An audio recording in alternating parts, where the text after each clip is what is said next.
Good afternoon, ladies and gentlemen, and thank you, Mr. Chairman, for this kind invitation to join you at your great event this afternoon. Now, firstly, if I can start with an apology. Our Commissioner, Sir Bernard Hogan-Howe, was due to speak with you this afternoon. You'll have noticed that I'm not the Commissioner of the Metropolitan Police, and I do know a few people in the audience who would no doubt be very pleased that I don't hold that very important role. The real Commissioner does send his deep apologies. He's been called away to a meeting at 10 Downing Street, so you can understand why he's not here, but I know he was extremely disappointed. My role within the Met is to lead in the area of organised crime. So things like business robbery, commercial robbery, cyber crime, economic crime, all areas where the private security industry work very closely with the police. And to me, it's really important that exceptional achievements are recognised in any field, and it's a real privilege for the Met to be here taking part this afternoon. The successes that we've heard about earlier directly contribute towards our joint fight against crime.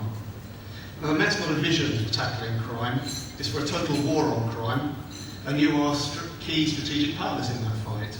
Now, we're not complacent, but we do think it's a fight that we are winning. 10 years ago, annual offences totalled over 1 million, but now that's fallen by over 29%. Business robbery in particular shows some dramatic reductions that don't look like stopping anytime soon. Again, we're not complacent, but most importantly, that's thousands of fewer victims. And often that's as a result of the efforts of you and your members and some of the behaviours and bravery that we heard about earlier today. So beneath those headlines, there's been an awful lot of hard work and relationship building between police and the security industry.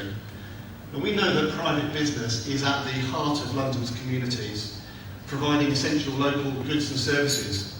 That's an essential contributor to economic growth and to the regeneration of areas hit by crime and disorder.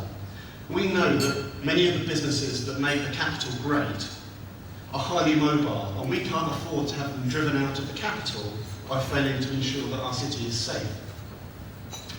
So due to the complexity and the risks that the Met Police face, we do rely very heavily on the support of colleagues in the room.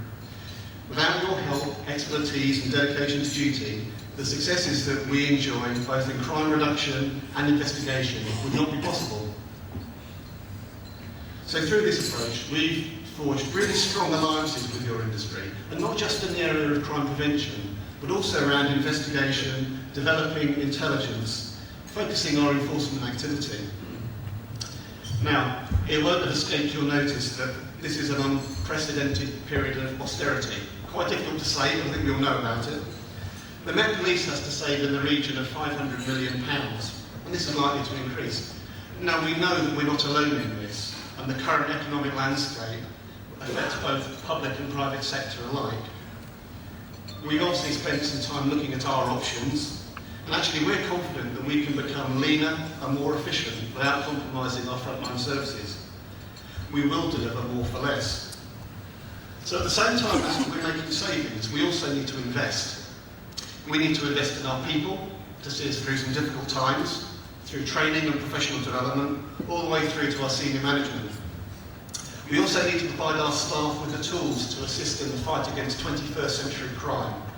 Technology such as automatic number plate recognition, facial recognition, forensics, and the tracing and tracking of individuals.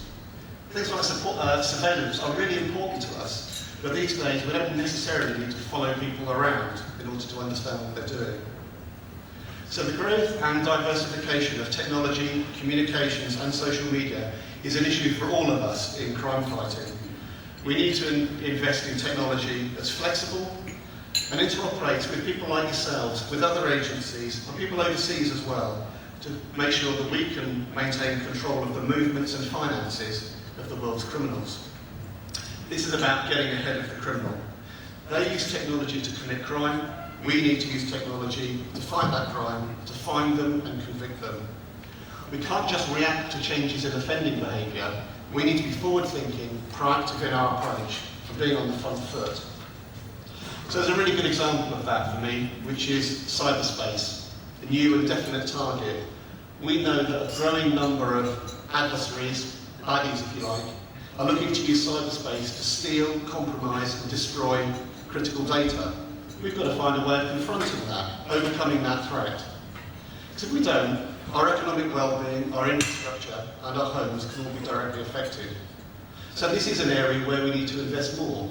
A contradiction, perhaps, when you think about the economic situation that we face, but necessary, because those risks are huge.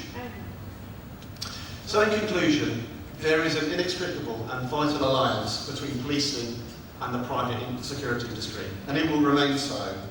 We in the Met pride ourselves as world leaders in policing, despite what the media may say on occasions. And the BSIA are world leaders in private security.